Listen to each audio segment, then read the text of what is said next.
video, we're going to talk about what to do if you're feeling nervous after you've taken the MPRE.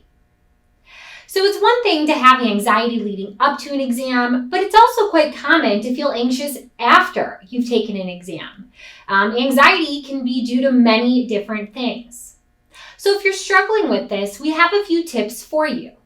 So first things first, keep in mind that according to the statistics that the National Conference of Bar Examiners makes publicly available, and remember who the NCBE or the National Conference of Bar Examiners is. Those are the people who not only write but also administer this exam.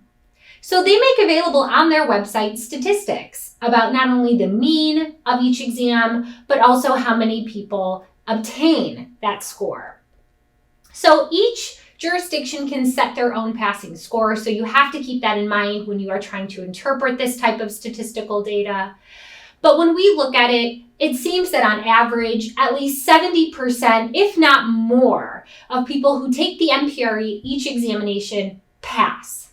So that's great news. That means the majority of people who take the MPRE each time it's administered are successful. So with that in mind, hopefully that can help ease a little bit of your post-exam anxiety. But also, the flip of that coin is that 30% or so of people are failing this exam each administration. So if you find yourself on the other side of this data, you are not alone. 30% is still rather a large number.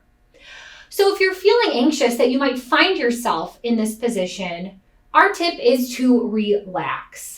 Honestly, the great thing about the MPRE is that you can take this exam during law school. Hopefully you are taking it on the earlier side, and you can just take it again. The worst part about having to retake this exam is restudying and resitting for it and, of course, paying for it again.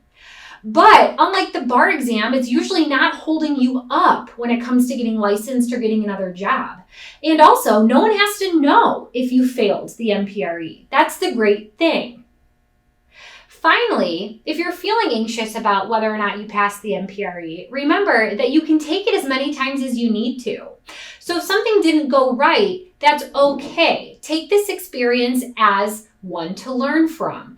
If you find that you weren't successful, you can basically outline what went right and what went wrong, and then try to grow from there. This is honestly an excellent learning opportunity because a lot of people cram for the MPRE, and some people get lucky and pass. We know that based on the stats.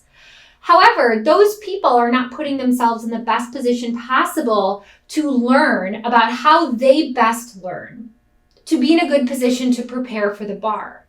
So if you're nervous about the MPRE, and let's say you don't get the news you want, let's say you're not successful, that's okay. Use it like a learning tool. Take some time to reflect about what you should do to move forward. And the great part about this is now you'll have an excellent hold on things and you'll be walking into bar prep, which is likely just around the corner for you, armed with the necessary information about how you work best. So if you're feeling nervous about the MPRE, hang in there. You're not alone, and best of luck.